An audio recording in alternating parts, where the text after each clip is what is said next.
Welcome to this, our 285th CACOR Live presentation.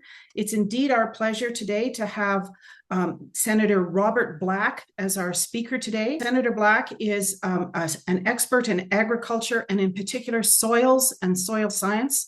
And he's going to be giving us a presentation today about critical ground, why soil is essential to Canada's economic and environmental, human and social health. Senator Black has extensive experience in agriculture.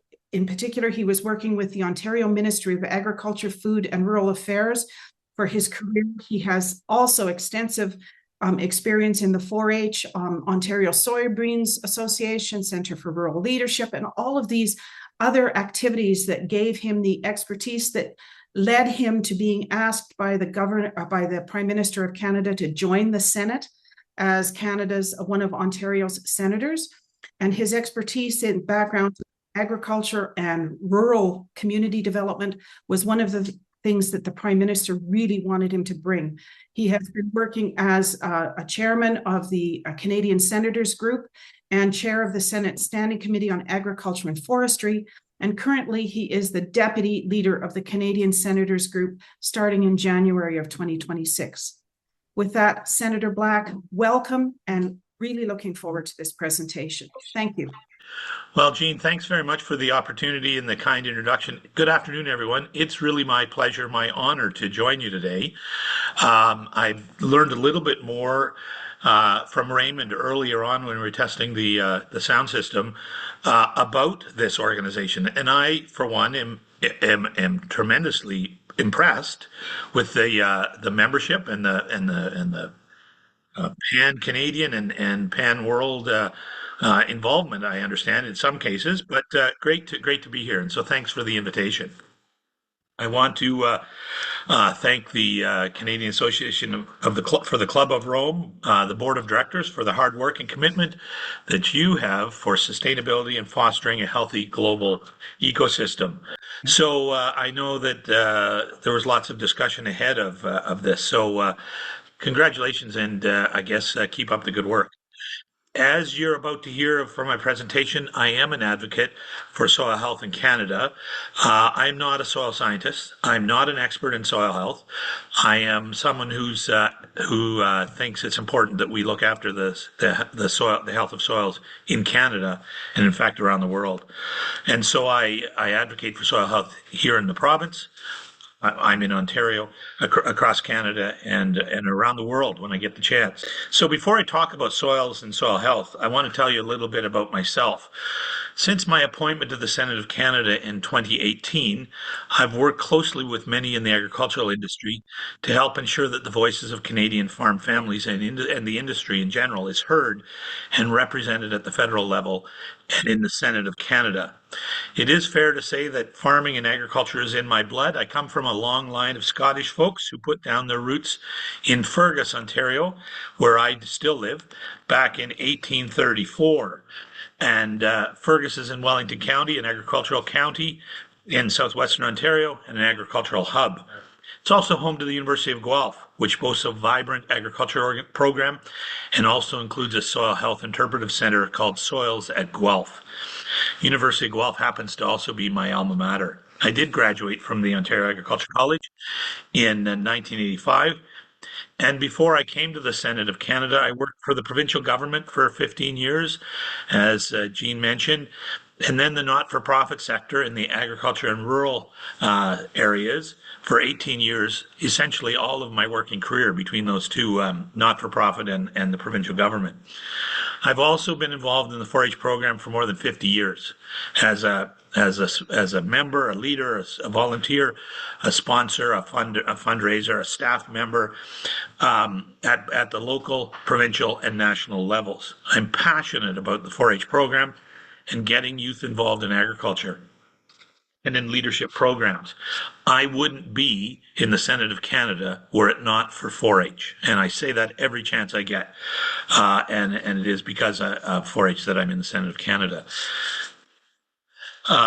In 2018, I was appointed to the Senate of Canada by our previous Prime Minister, Justin Trudeau, who asked me to use my background in agriculture, rural community development, and youth programming to represent Ontarians and Canadians in the Senate chamber.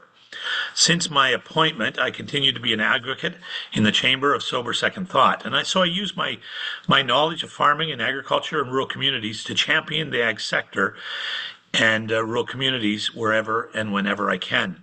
Because really, agriculture is the foundation of our society. I like to tell folks that in the first 3 months I was appointed,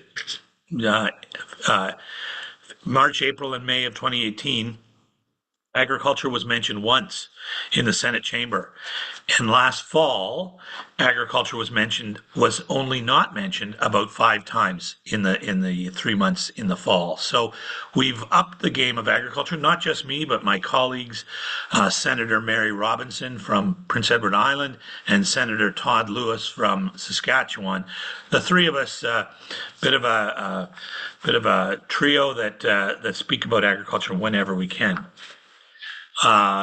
So I do take pride in rising in the Senate chamber to speak about issues impacting agriculture and rural communities across this country. And obviously, now that we have 2 additional senators in the ag senators, it's great to have a tag team that we can work together in. Reading the report that was tabled in the Senate of Canada in June of 2024 is called Critical Ground. And it was the second soil health study that was done by the Senate of Canada. The first study was done was tabled in June of 1984. To this day, it's the most requested Senate study ever in the history of Canada, in the history of the Senate, dating back to 1867. And so when this one was tabled 40 years to the month later, it has now been the most downloaded Senate study ever in the history of Canada, history of the Senate. And so we're delighted with the report as it is. You can access that report if you screenshot that QR code. I'll come back to it later. I believe it's on a slide later on, but you can access that, and you'll be able to see the 170-page report. So just a bit of history to start. In 2022, our committee received an order of reference from the Senate chamber to undertake a new study to look at the current state of soil health in Canada, something, as I said, that hadn't been done since 1984. That report was well received in 84 and had some traction for a number of years following it, but it needed some updating. And so that's why we wanted to move ahead with a new report. Just before I would just want to dive in deeper on agriculture in Canada. Canada is the world's 5th largest agricultural producer. Agriculture and food product exports total nearly $92.8 billion in 2022. We're now over $100 billion. Agriculture outputs generate more than $30 billion of annual GDP. And so there's lots to be excited about, but at the same time, only 6.2% of Canada's land is suitable for agriculture production. And that land is disappearing at an alarming rate. All the more reason to undertake a Senate soil study. And so our study took place over 18 months.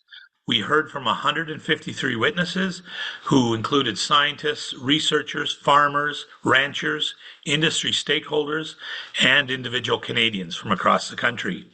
We also reviewed 74 briefs, information that organizations and individuals wanted us to have. We visited numerous farms and research facilities across the country, and we participated in the Global Soil Health Partnership Plenary Assembly, which took place in Rome and was hosted by the Food and Agriculture Organization of the United Nations. We did that in the summer of 2023. And we used the wealth of knowledge that was received under those all those folks and their briefs to to pull together a report that was tabled in the Senate of Canada, as I said, in June of 2024, entitled Critical Ground: Why Soil is Essential to Canada's Economic, Environmental, Human, and Social Health.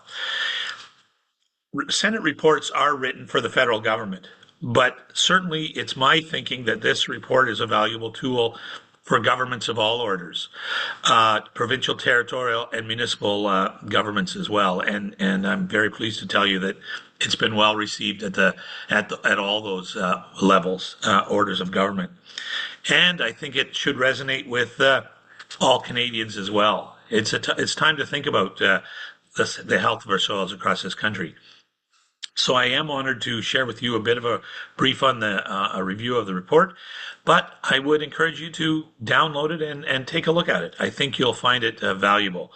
We approached the study from a variety of angles, but the main finding was clear: soils throughout Canada and in fact around the world are at risk and require immediate action to protect, preserve, and conserve our world's soils. We learned about the troublesome conditions of soil health and the pervasiveness of soil degradation, a state in which soil significantly loses its ability to grow food, hold water, and promote biodiversity. Canada's soil is also facing unprecedented challenges because of climate change, extreme weather events, pollution, urbanization. All are degrading soil in every region across the country. There's not one region that we heard about that was in good shape. The degradation of soils from these extreme weather events also then threatens our food security, the environment, and millions of individual livelihoods. And it's not just a problem in Canada, it's a problem around the world. In fact, the United Nations, Food and Agriculture Organizations of the United Nations said that in 2021, they said that 30% of the world's soils was already degraded to the point where it would not grow food. And they estimated that number would grow to 90% by 2050 if something wasn't done to protect our soil. So in 2021, that was 29 years. Today, it's 24 years, and we need to do something about it, or collectively, I think we're in deep trouble. It really is hard to picture a world with hardly any healthy soil to grow the food we need to eat and purify the air and water that we count on.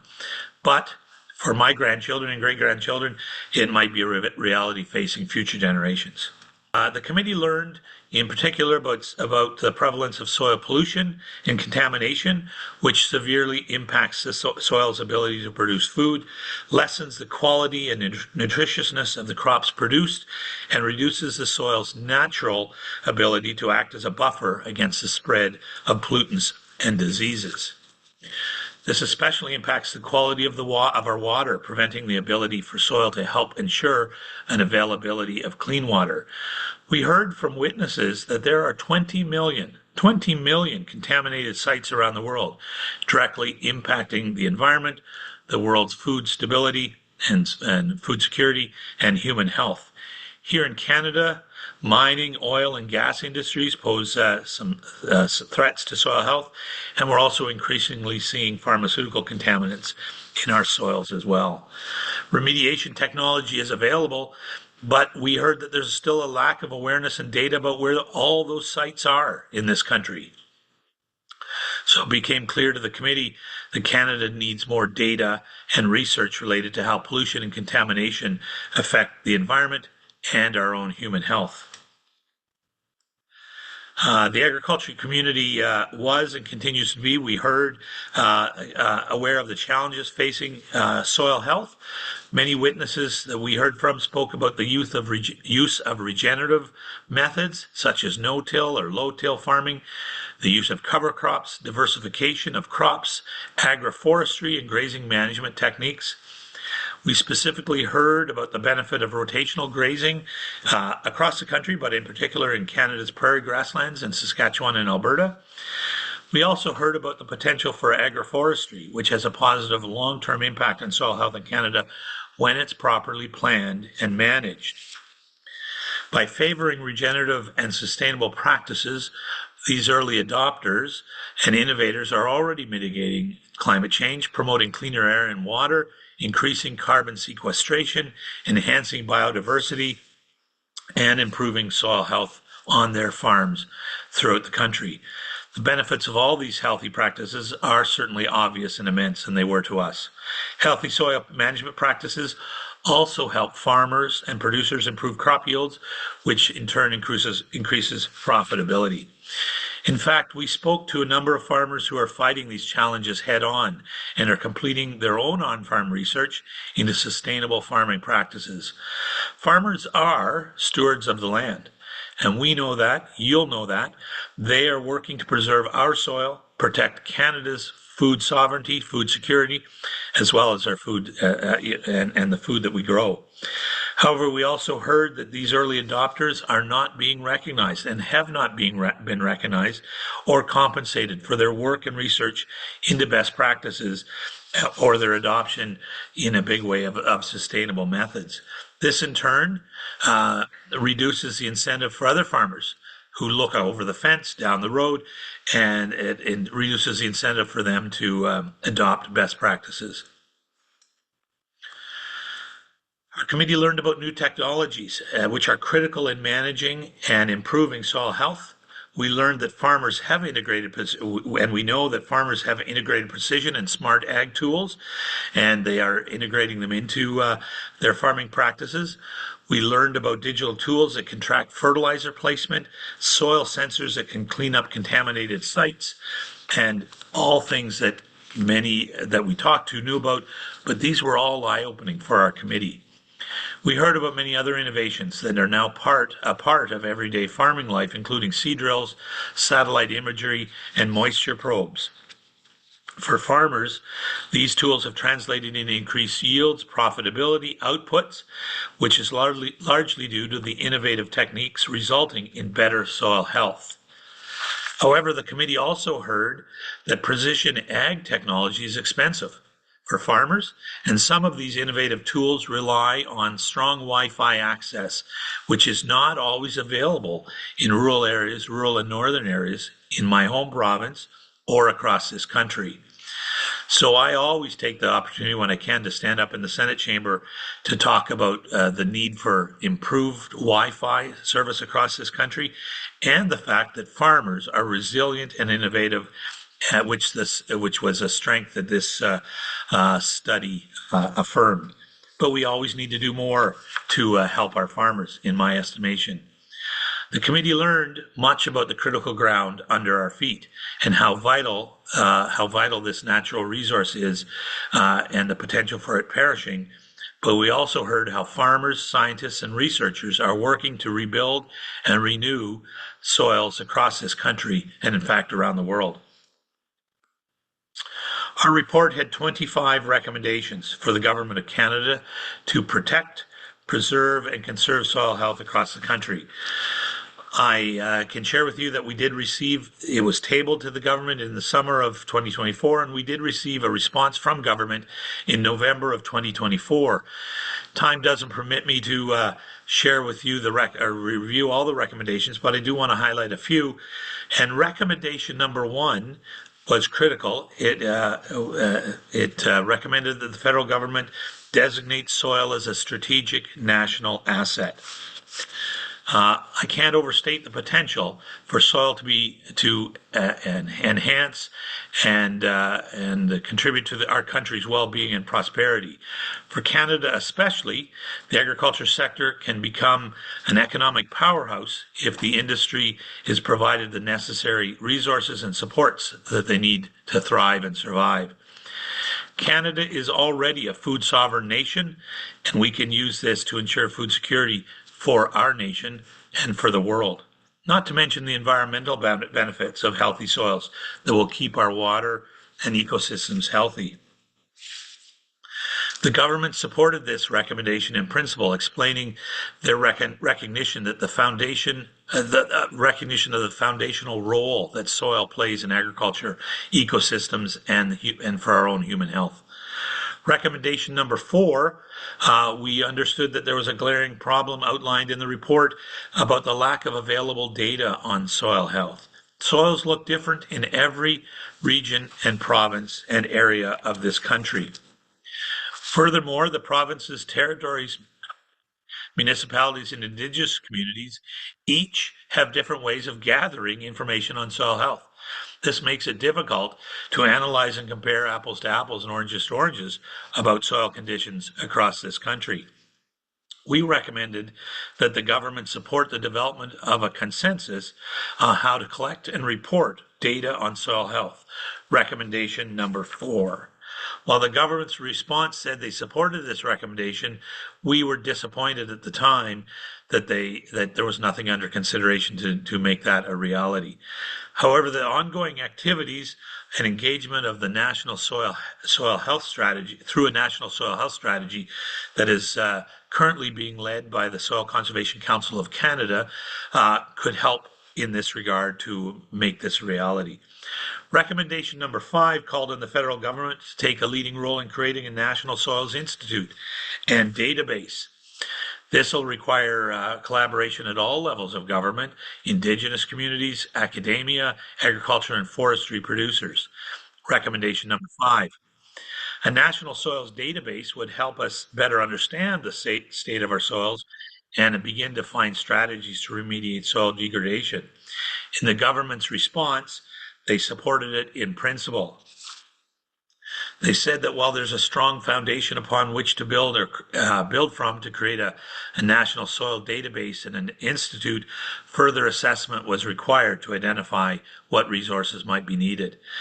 And then in the fall of 2024, they did announce a national project led by a team from Dalhousie University in collaboration with universities across the country called the Canadian Soil Data Portal Project. Funded through NSERC, it was funded to the tune of $6.9 million. It's to be completed by May of 2028, which I hope will provide them with the necessary information to move that recommendation forward. So that's an early win as far as I can say about with the new soil health report. I was out to Vancouver to the Canadian Society of Soil Science conference in just a few days after the report was tabled in June of 2024. And 6 days after it was tabled, researchers were already telling me that they were using the Senate soil report for their funding proposals. Again, in my mind, that's another win. Recommendation number 7, with soil degradation occurring all over the world and throughout our country, we also heard how important it was to protect and preserve agricultural soil so that we can ensure that we have the land we need to continue feeding our country now and into the future. As many of you know, essential, healthy, and productive soils are being used under development and under infrastructure with little consideration in many cases with the value that the farmlands have and bring to Canada's food security. And I can speak most confidently here in Ontario. The Federation of Agriculture in Ontario says that we're losing 319 acres a day to erosion and various degradation activities, plus development and roadways and things like that. So the committee felt it was important to ensure that policies at all government levels included mechanisms to prevent rich farmlands from being sold for development. That's why recommendation number 7 called for all levels of government to develop measures to protect agricultural lands during land use planning. Now, the federal government supported this, which is great news. They explained that the federal government, that the government of Canada works with provinces and territories to implement policies that support the protection of and conservation of agricultural soils, and they've supported financially through the recent SCAP funding, which is a 5-year funding envelope for provinces and territories. But they also said that issues like land use planning on agriculture will continue to be part of future funding frameworks, and they committed to keeping the discussion at the minister and provincial ministers of agriculture table when they meet. It's promising But government officials, as we've just not a year ago now gone through about a year ago gone through an election, government officials and those that want to get elected continue to commit agricultural lands for industrial developments, especially during election campaigns and housing developments. Um, don't get me wrong. I know we need housing. We need lands for that. We also need land to preserve land to grow the food we need. My fear is we'll wake up someday and realize we don't have enough here in Ontario, enough land to grow the food we need for the province, let alone across this country. And we do feed Canadian agriculture feeds our country. We also feed the world. So that's my fear, and I'll be upfront about that. Recommendation number 9: the committee also heard repeatedly that there's not a one size fits all approach to soil health, and policymakers must consider regional differences when it comes to soil health policies and any strategy development. And we heard that there was a need to incentivize agricultural producers to start practicing better soil health management. I spoke about the early adopters that aren't being recognized. We think they should be recognized. Those are the folks that have started years and years and years ago to pioneer healthy soil health practices. One potential way of doing this for today's farmer is to develop a viable soil-based carbon market. I'm not an expert on carbon markets, but we did hear that ranchers in Saskatchewan and Alberta are already working on carbon credit trading to preserve natural grasslands. We also met Alberta ranchers who are engaging in carbon markets in Texas. The committee heard that a carbon regulator could help buy and sell carbon certificates, while a market regulator would ensure Canada is on pace with other countries, and we're doing the same as other countries like the US. However, Canada's budding carbon market is currently unregulated.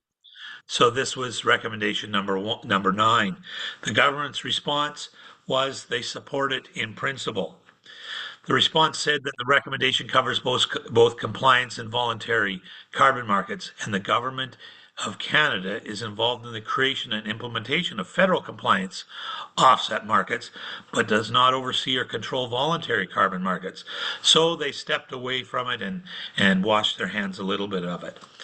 I can move on just quickly without chatting briefly about them. We had a number of recommendations, 11 to 15, and these were all heard by the government and responded to. But then when we heard that education must start. Recommendation number 21 and 22, the committee heard that there's still little understanding of the appreciation of soil and the agriculture industry in general amongst Canada's general population. Our committee heard that education is critical and crucial for changing the mindset and perceptions about farming, producing, and ranching in Canada. We heard that education must start at the elementary and secondary school levels. It must start when our children are young. We did hear from a number of organizations, ag organizations, that are doing great work in the classroom, agriculture in the classroom for one, whether it be here in Ontario or across the country. Those programs are getting into the classrooms and putting farmers in front of, in many cases, putting farmers in front of classes. Then they help to show students how the important role that farmers, producers, and ranchers play in food production, as well as the importance of preserving and enhancing soil health. The committee did believe, though, that more could be done, and so included recommendations 21 and 22. And our final recommendation was for the Government of Canada to recognize a sense of urgency and act accordingly.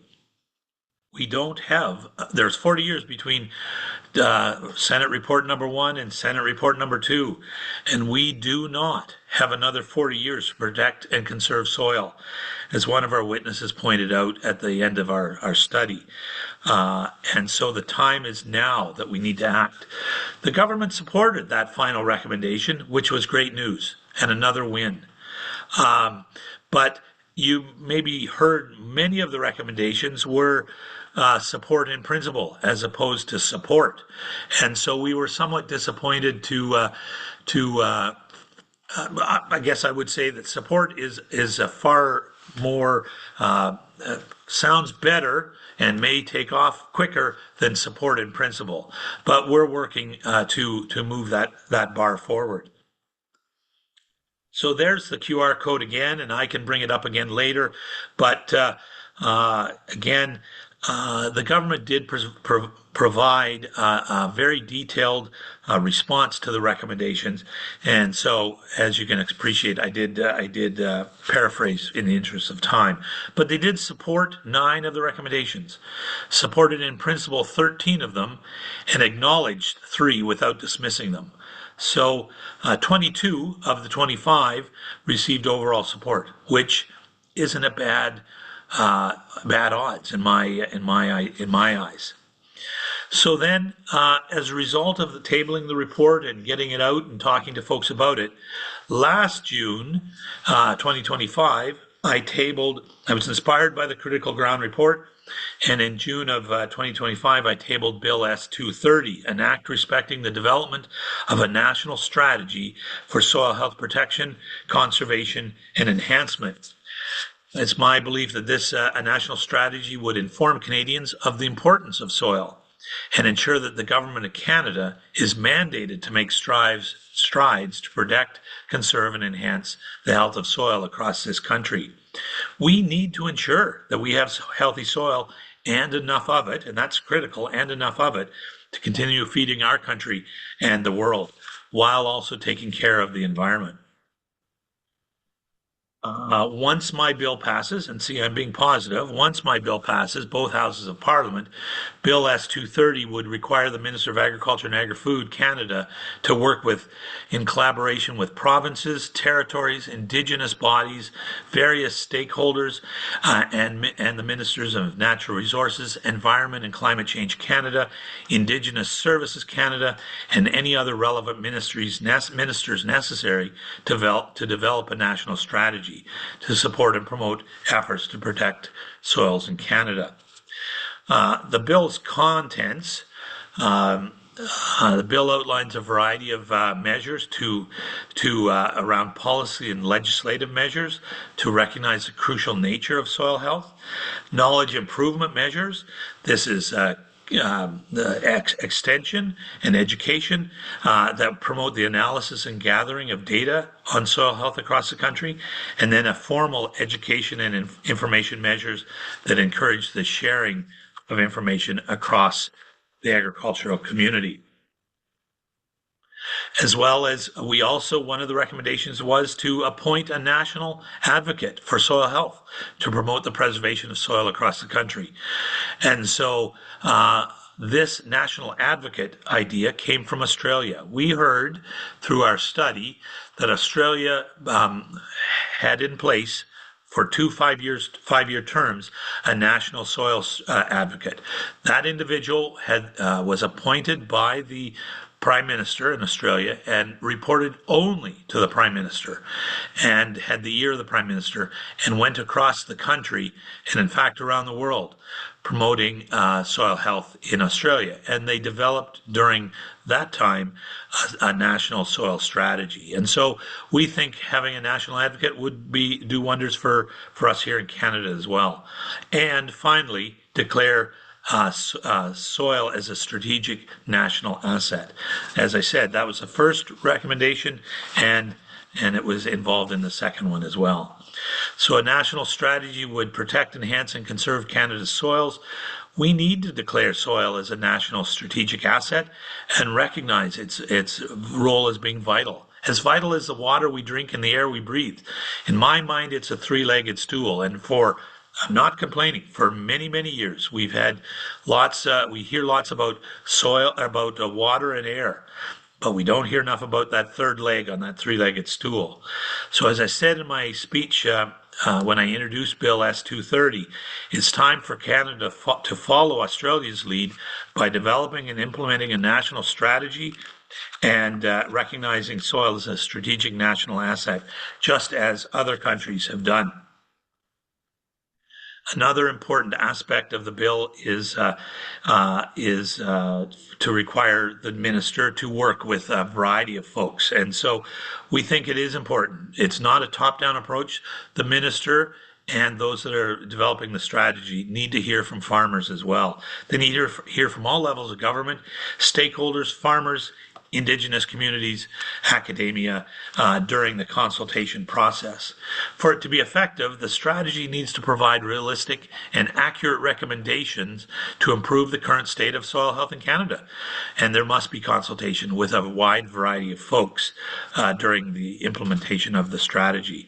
That'll ensure a fulsome strategy is developed and can drive soil health forward into the future here in this country. So I get the chance to develop this. These are some pictures taken during the study itself. I can't overstate the potential for soil to be an economic driver for this country's well-being and for its prosperity. The agriculture sector is an economic powerhouse. We know that it can be more, and it will continue to be if farmers are provided the necessary resources and supports that they need to thrive and survive. And if we leverage our agriculture sector, we are sure to see exponential growth in our economy and in our communities across the country. And that starts with soil health. Canada is already a food sovereign nation, but we can't take rest on our laurels. We need to ensure that food security is ours now and into the future. It's not permanent. We need to protect it. We need to take care of the soil, the ground under our feet, the soil that grows our food, if we want a strong and resilient agriculture sector now and into the future. We need to also recognize the benefits of healthy soils. It keeps our waters. It cleans our water and keeps our water and ecosystems healthy and helps mitigate climate change. There's no better time than right now to collaborate, facilitate, consult, support, promote, and harmonize a national soil strategy and create a national soils advocate. And so that's what I've been saying for the last couple of years. And that's why I tabled Bill S-230. And that's why I think a national strategy is necessary for the future of our soils. Protecting our soils is not the responsibility of one country, one government, one organization, one farm, or one person. It requires a multi-level, cross-sectoral, collaborative approach to securing food security here in Canada and across the world. And so I'm looking forward to shepherding Bill S-230 through Parliament so that the Minister of Agriculture and Agri-Food can begin to work on a national strategy to protect, conserve, and enhance soil health. It'll raise the profile of soil, the health of soils in Canada, but it'll also support municipal, provincial, and federal governments in implementing programming and developing and ensuring new and current and new resources to protect our soils and the environment. It's just the beginning of a path forward to soil conservation in Canada, but it is a necessary step to safeguard our soil now into the future. And so I tabled the bill in June.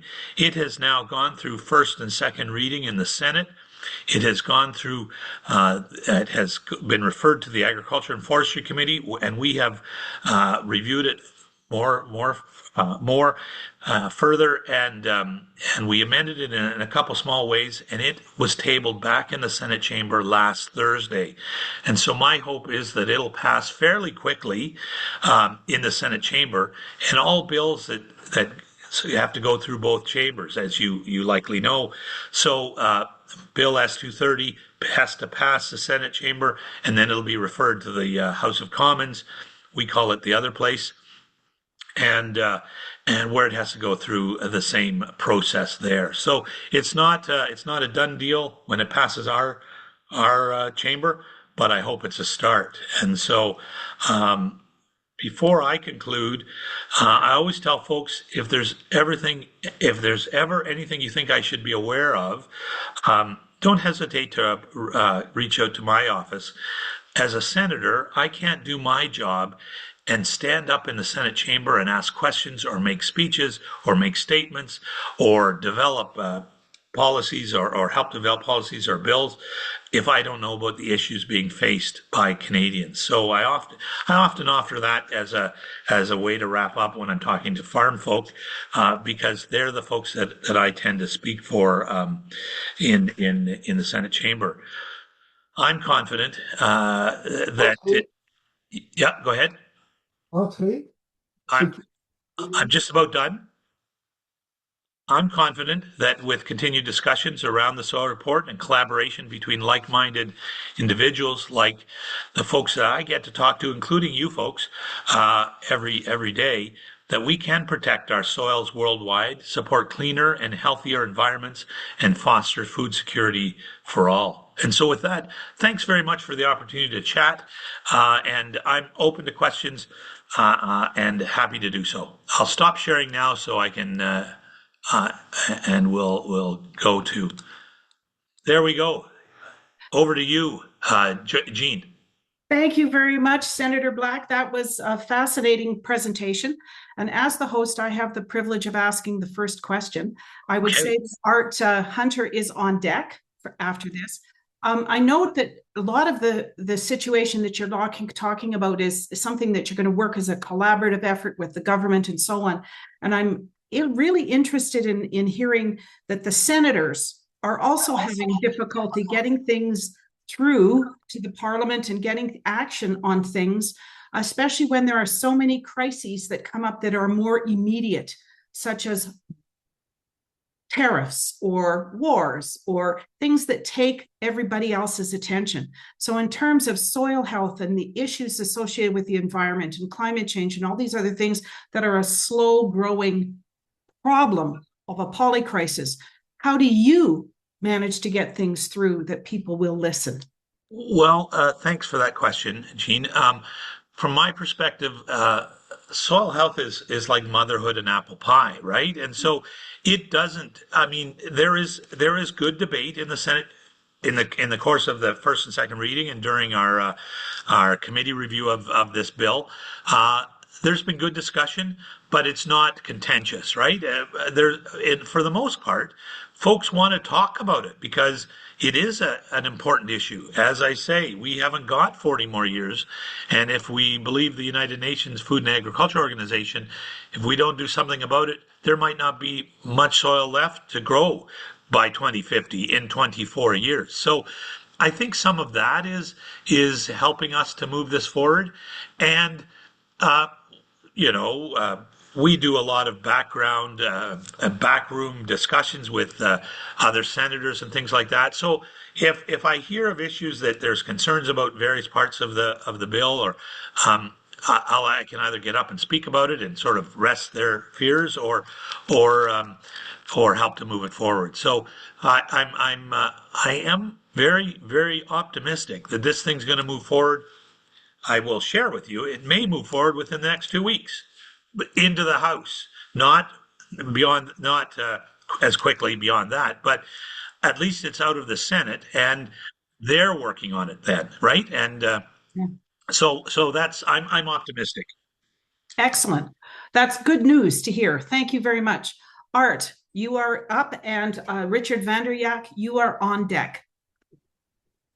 Okay, thank you for your presentation. It's very good. Of course, the old expression is the devil is in the detail, and one really needs a means to manage this down, to the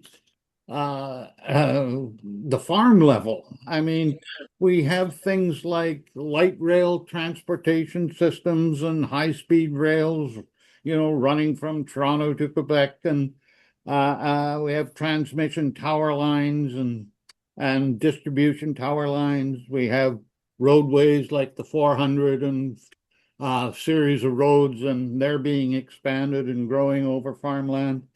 We have things like solar farms and wind turbines all over growing up and growing what seems like a total disregard for farmlands. And of course, these developments really cut into farmers' property and access, and I can imagine it's very disturbing for farmers to deal with these sorts of developments. Is there some committee or somebody likely to be assigned to look at this level of detail and try and find some suitable compromise? So thanks, Art, for the question. Agriculture is a joint jurisdictional under the federal and provincial governments, right? So land use planning. I'm going to answer your question in a roundabout way. Land use planning has been delegated to the provinces and in some cases the municipalities, and so. It is difficult, I really wanted a bill that would say thou shalt not develop any on any class 1, 2, or land across this country. Federal government cannot say that because they don't have that jurisdiction, right? It's a shared jurisdiction. That being said, this study has raised the awareness, and I will share with you that I have been across this country more than once talking about the bill and the importance of soil health. So in my mind, the interest and the start of an understanding is there. So that's one thing. The government did say they will continue to keep this on the discussion table with the provinces. So that's the second thing. The Agriculture and Forestry Committee has undertaken is currently in the midst of a food security study, and while soil health might be provincial in nature, jurisdictional nature, you can bet that food security and food sovereignty is a national issue. And so in my mind, if we have when that study's done in a few months' time, we'll have, I would expect, if I'm wrong, I'll eat my shirt, but I would expect that it'll talk about the need for food sovereignty and food security and a number of recommendations. But we can't have food sovereignty if we don't have the land.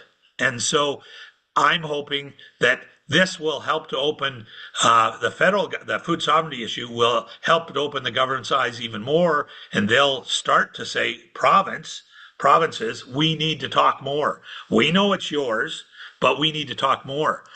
In the province of Ontario, I sent letters out last spring, May of 2025, to 255 rural municipalities. So the mayors and councillors of 255 rural municipalities, with a copy of the report, a copy of the recommendations, and just a letter saying, it's in many cases, it's your level of government that's looking after land use planning.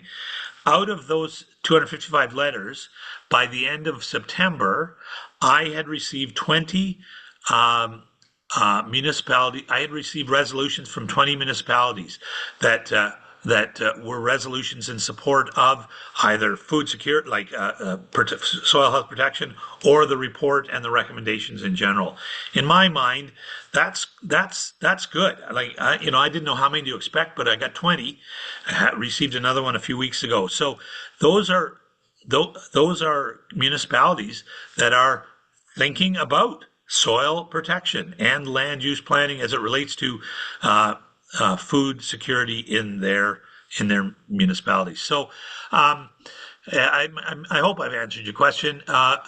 Is there one committee or one body? Probably not. The bill would mandate the federal government, the Minister of Agriculture, to develop this, but we all know that governments can't do it alone. And in my mind, we've got the Soil Conservation Council of Canada that's already working on some stuff around a strategy that it'd be far better to see an organization, a national organization that could drive once a strategy is developed to drive it, but they're going to need support in the way of resources and funds from a government, federally and provincially, to undertake it. So that's my hope. Yeah, I guess the other thing that's really behind my question is soil quality in direct conflict with climate change and the steps that have to take place to address both. Yeah. And so there has to be compromises somewhere, and somebody has to do that. Yeah.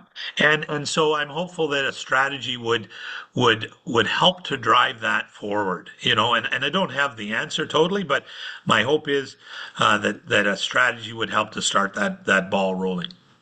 Okay, thank you. Thank you for that. Richard. Oh, Richard Vanderyak, Oh, you are up, and on deck is Peter McKinnon. thank you. Thank you, Senator. I applaud your work and what you've done. I've been following a lot of this, what's been going on with climate and change as well as soil health.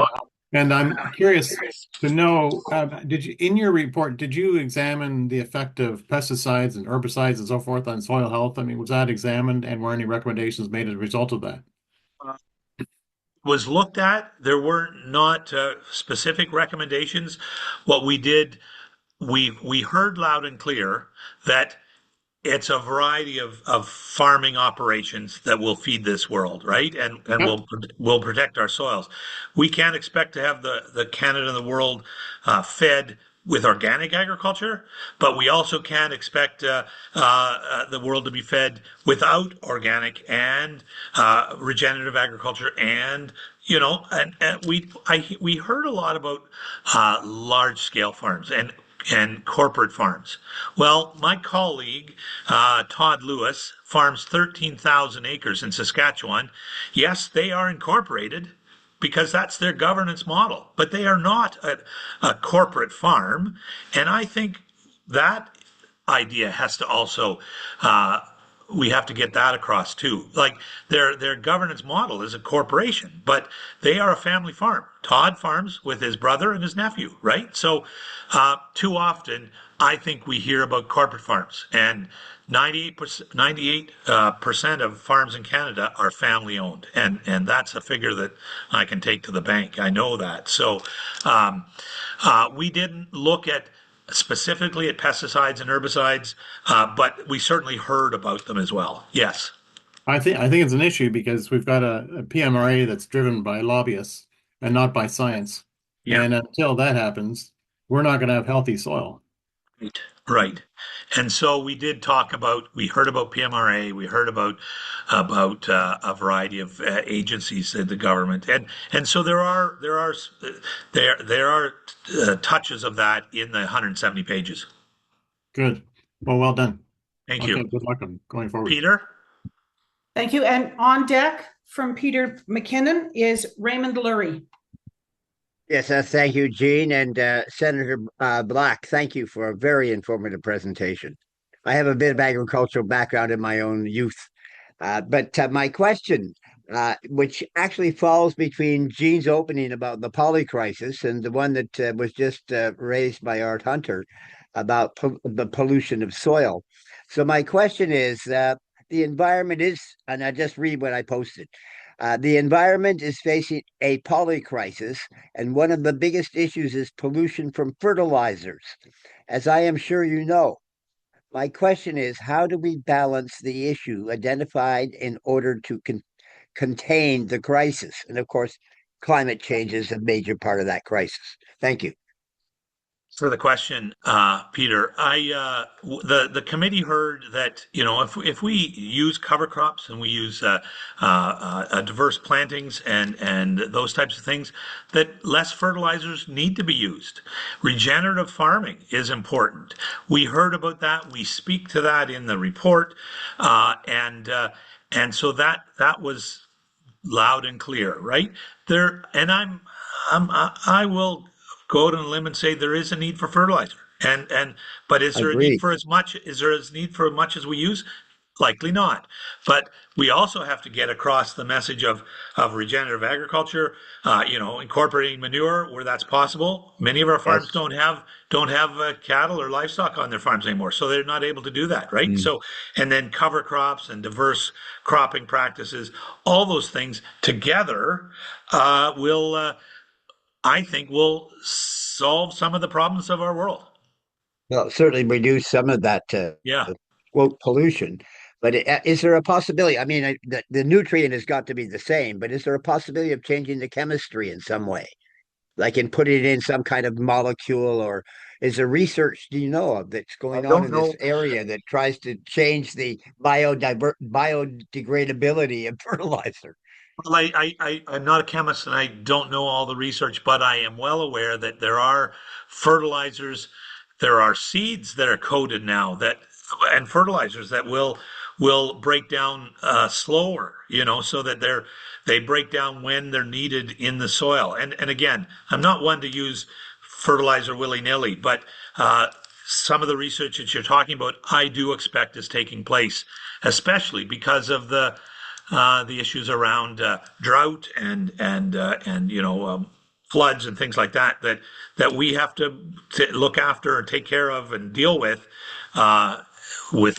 climate change. Senator Black, thank you very much. I really appreciate your presentation. Thank you. Raymond, you're up, and on deck is John Hollins. Hi, Senator. Thank you very much for the presentation.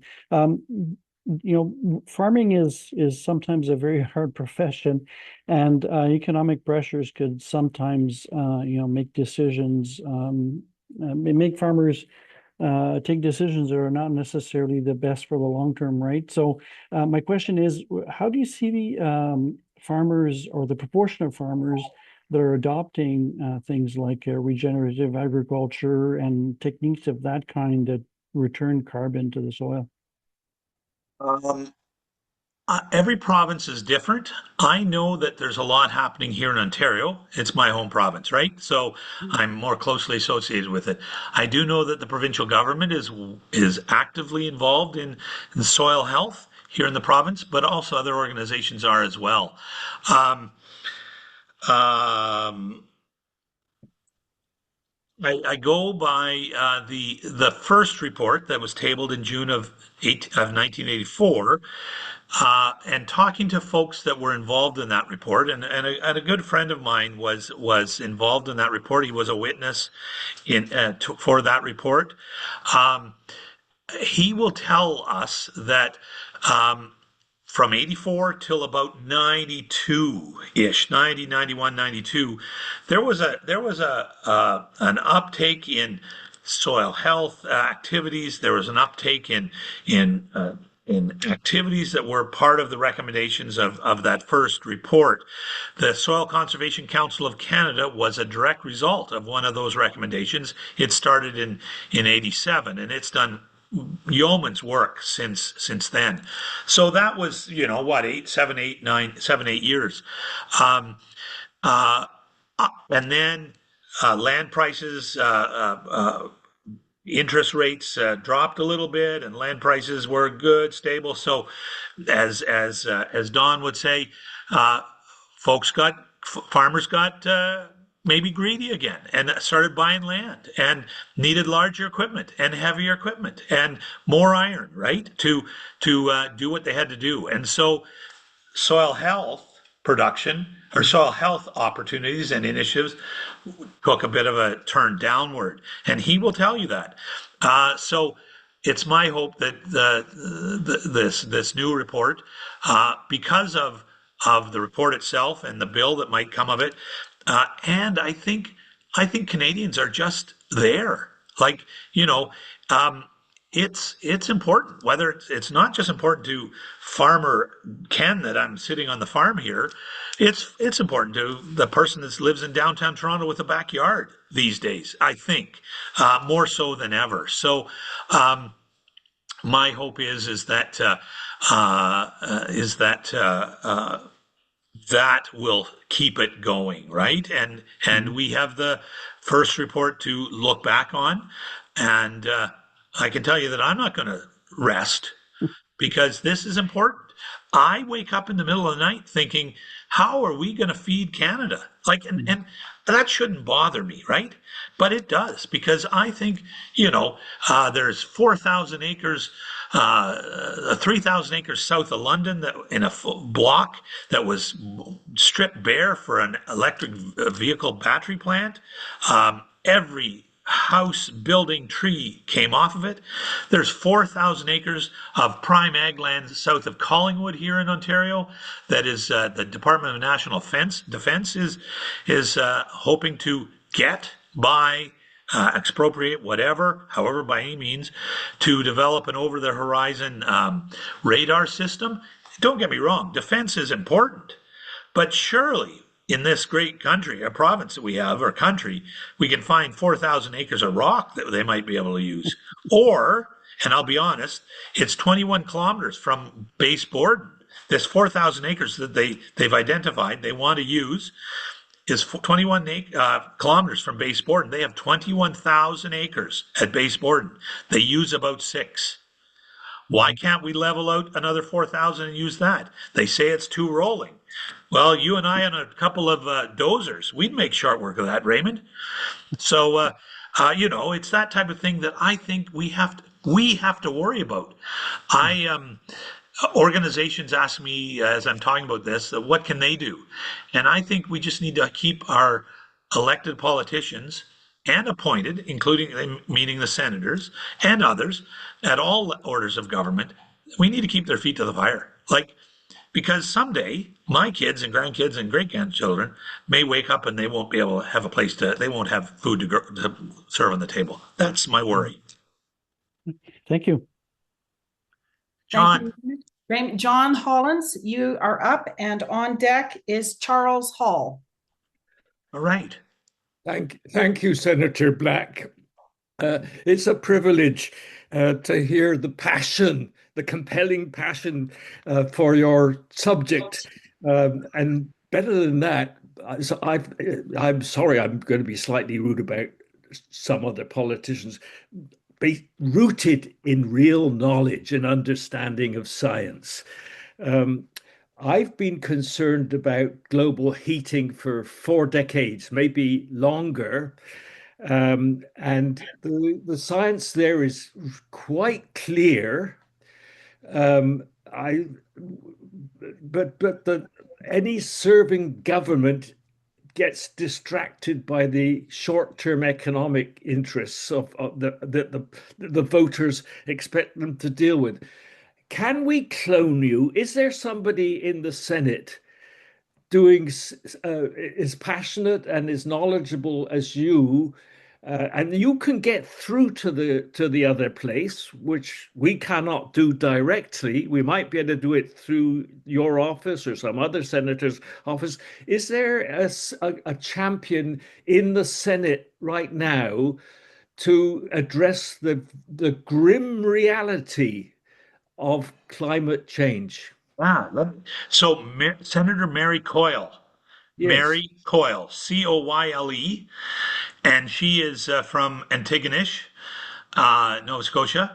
Mary is co-chair of the Senators for Climate Change group. It's a group that gets together, brings in speakers half a dozen times a year. I belong to it. I'm not an active member because there's other things I'm involved in. But Mary and her committee, I think you'd want to talk to Mary, and maybe she'd be a speaker, right? If that's what you were looking for. But the Senators for Climate Change is a nonpartisan group in the Senate that is doing this and has been doing this for 3 or 4 years. Thank you for the suggestion. I shall act on that. And you can tell her I said so. And you'll find her online. You'll find her online, her contact information. And when I'm back there next week, I will tell Mary that her ears might have been burning today. And what a warm reception you received. And I have another route to Senator Coyle, probably because one of your recent retired colleague, Percy Muckler, is a brother-in-law of my spouse. So anyway, thanks a Hey, lot. well, and I'll just say, I think I did hear that it was because of Percy that I got on this illustrious speaking opportunity. I love Percy, miss the man, and it was such a treat to have Percy in the chamber. I would, if he was beside you, I'd say that, still say that. So there you go. And I can say it's a treat to have him in the family. I bet. Cheers. Thank you, John. Charles Hall's on now, and on deck is a question that's been put by my husband sitting in the background listening. So Dave Doherty is on deck. Hi, thank you. I'm from south of the border, so you don't have to worry about losing my vote. Well, can I just interrupt for just sorry, and I'll come back to you, Charles. Senators aren't elected. Unlike Oh, we are appointed. So I'm appointed by the Prime Minister, or on the recommendation of the Prime Minister by the Governor General, and I'm appointed to the age of 75. I don't have to worry about elections. So, and I'm not bragging about that, right? What that allows us to do as senators is to look at things from a broader perspective. I don't have to worry about being elected every 2 years or as in the House of Commons, every 3 or 4 years. So there you go. Yeah. Okay, 6. But I don't have to worry about that. So, sorry to interrupt. I found your suggestions good, but as a scientist, a bit vague. And did you come away from this with any? I mean, I heard you say, well, let's not use class 1 or 2 agricultural lands for anything else, and that's good. But that's the only specific thing I heard. And I think we're wrestling with trade-offs if we're going to produce the amount of food we do per hectare in the US and Canada. And I've studied this and written on this. You get a tremendous, it's very energy intensive, very fertilizer intensive, and that brings problems with pollution and whatever. Um, and if you're going to have these yields, you probably have to have industrial agriculture. And so I wondered if you came away with any general ideas about what we should do. And I put a few in my comment. No-till versus tilled agriculture. Is that what we should do? Winter cover, I think, is a good idea. Did you say that in your report? So the report is all over that, and so I narrowed down my comments just to get through. But yes, the report is well versed in no-till, low-till, cover crops, diverse crops, regenerative agriculture, incorporating manure, all And did those you things. advocate? Did you advocate the We no-till? we we did, we did, we did. So Even if it uses Roundup, even if it uses well.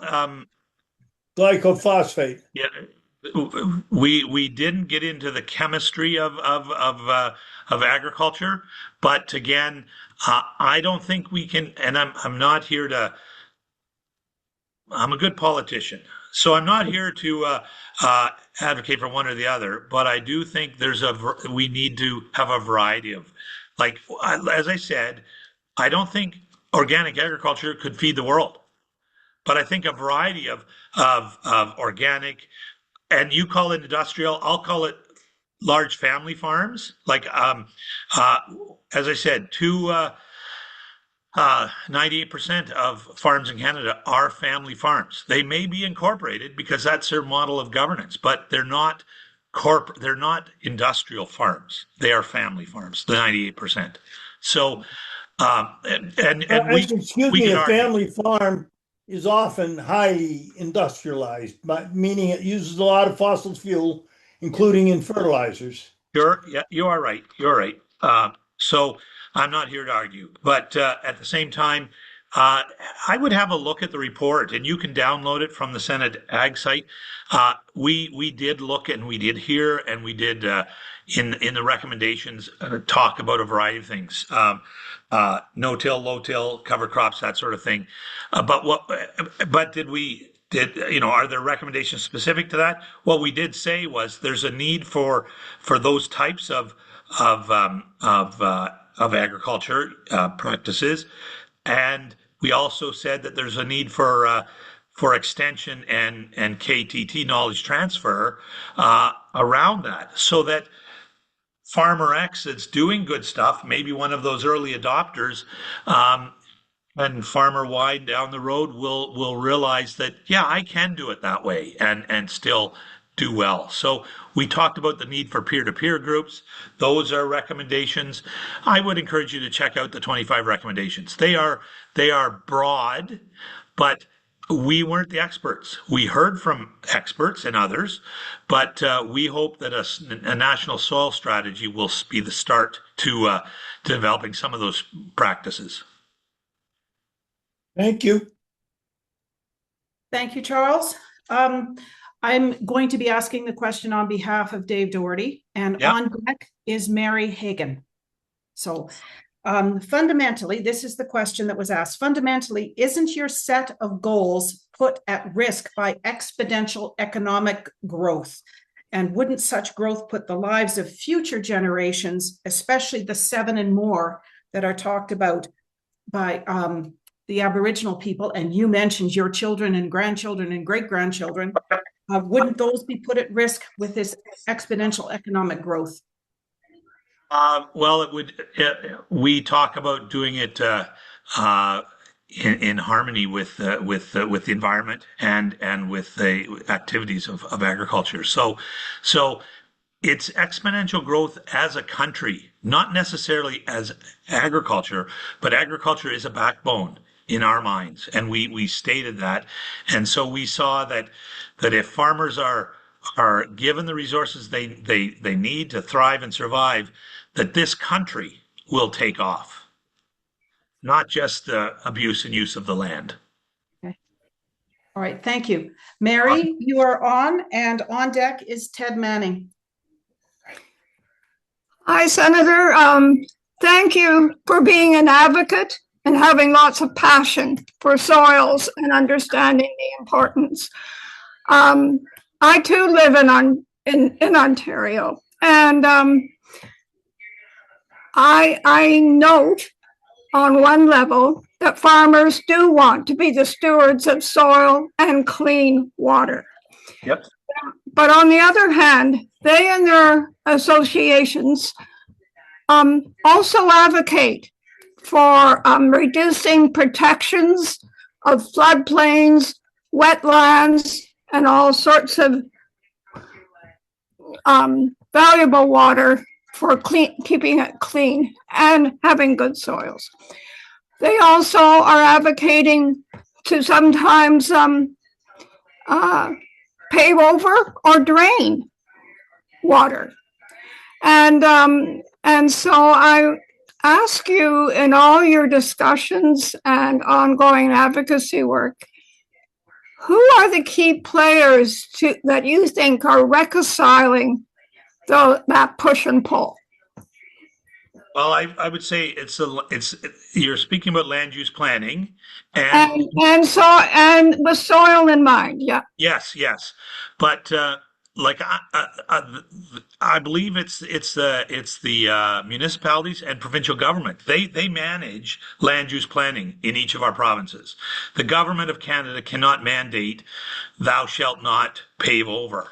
That's a provincial / municipal jurisdictional issue. So I think we need to get through to them.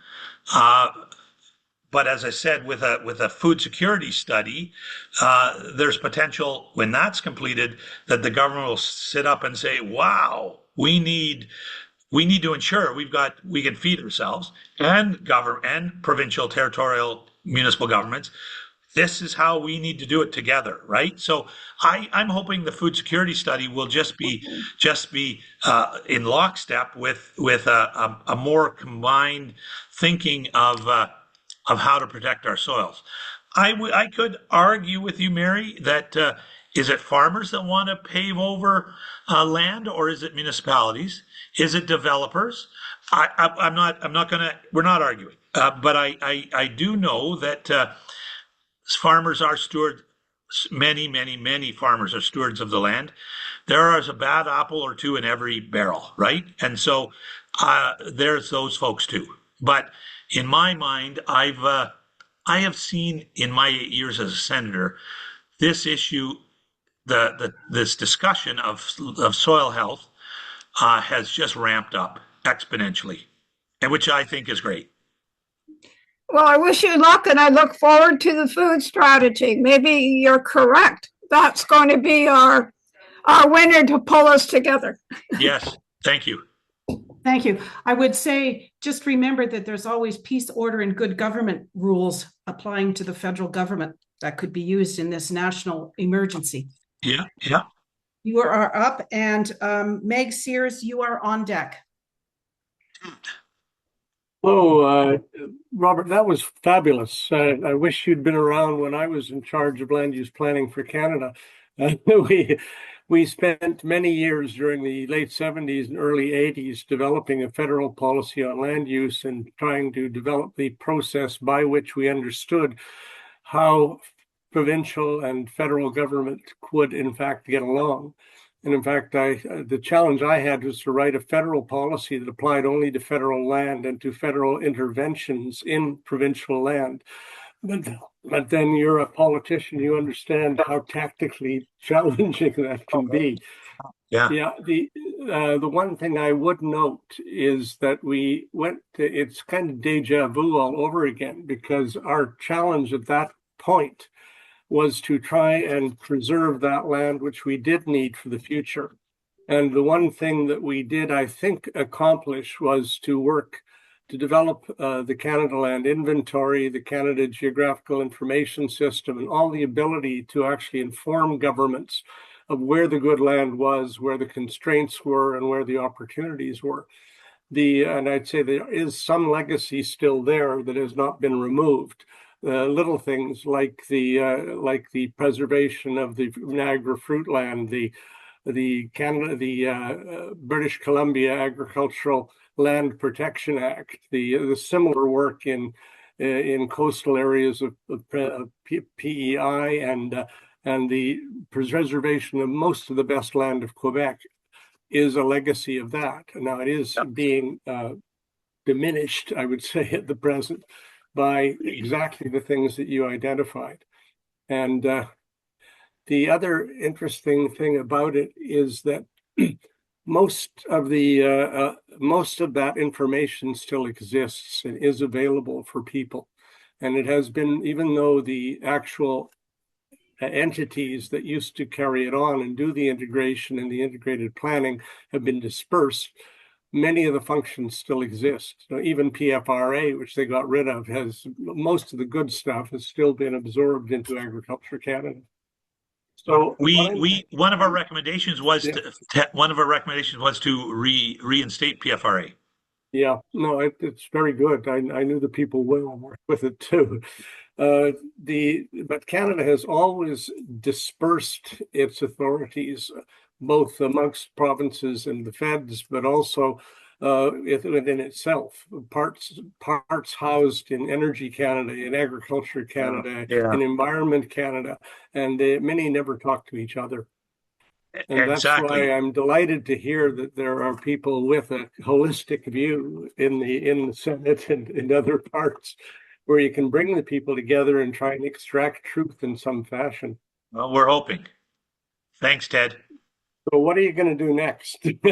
Well, so I'm excited about the food security study, and while I'm not chair anymore of the Agriculture and Forestry Committee, I'm still a member, and I, for one, am hopeful that having that done is bound to help the soil study as well, and the work that I just can't help but think it will.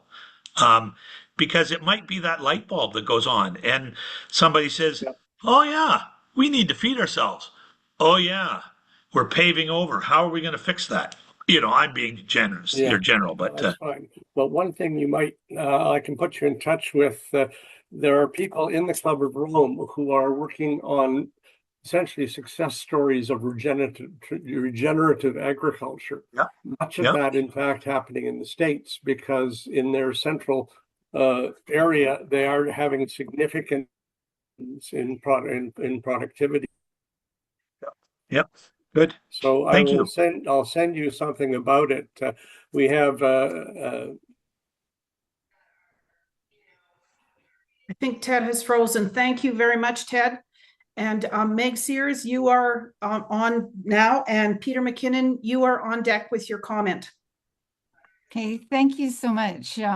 This is really important. I chair a group called Prevent Cancer Now, and pesticides and food, healthy food are really important to us, and we've done a lot of work. I've been consulted by the PMRA and so on. And what I've found is that the Health Canada, the Pest Management Regulatory Agency, has a very narrow view of what's important when it comes to deciding what kind of toxic chemicals, because they're intended to be toxic, they're intended to kill, right?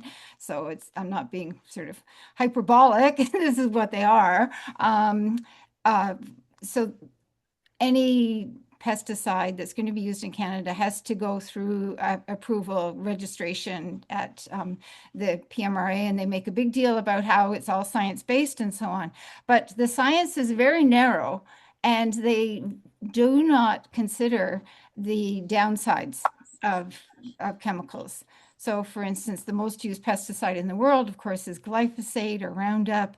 And there's actually Canadian research that affects grasshoppers. And if you use glyphosate, you're more likely to get grasshopper infestations. Canadian research that came out of a facility that is now going to be closed down. Yes. That's something that's, we've got to turn that around, because Canadian research on Canadian land can't be done elsewhere. We've got like a century of history of some of these lands. So that's really horrible. But research coming out of Canadian facilities has shown that use of this herbicide, which also is a chelator, and it increases the concentration of cadmium, which is a highly carcinogenic, very toxic chemical naturally occurring in our fertilizers. It increases that. But all of these important features do not figure in the paradigm that, the sort of mill that they put their pesticides through. So we've got a big problem in that we've got literally thousands of chemicals, and they've got to the point where they can't possibly say what's the effect of adding one more to this big soup of things that we're allowing on. So I'm wondering how can we sort of get a handle on the assessment and ways of doing agriculture. It certainly is. It certainly is an issue. It certainly is an issue, and my colleagues and MPs in the other place are certainly raise these issues time and all the time. But I think, I guess, there's a happy medium, and again, I'm not here to argue, but I think there's champions out there that you need to get on your side, right? And I know you work on that, but at the same time, we do need to feed our country, our province, our country, and the world. And so I'll go back and say we can't do it on organic farming alone. And I'm not trying to diss organic farming, because it's important, but as I hear you saying it, it's the soup that's the problem. And adding another one, as you say, what does adding one more do to that that toxic soup, right? So I don't have an answer. Yeah, I think that there's key questions that are just not broached when it comes to registering chemicals, and that we need to broaden that scope of what's considered to be important. I think that if you apply a chemical that has a downside of increasing grasshopper infestations, and we see that grasshoppers a couple of years ago just wiped out completely some of these fields, that's really important. At the same time, we have Canadian research showing that a certain microbe will counter grasshopper infestations, but that research isn't supported. So, we have, it seems that we're kind of losing both ways by not supporting Canadian research, but I'm very, very concerned at the closure of the organic research we've got so much history, so much soil, so much embedded knowledge that we are building on, and we're slicing that off at the ankles, not even the knees. And you're absolutely right. There's four research stations and three substations, so for a total of seven across the country. And I have had conversations with the Minister of Agriculture on that. I have asked questions of the government leader in the Senate. I've written letters to the Prime Minister. So and my colleagues have as well, and so my ag colleagues. So we too see it. I think.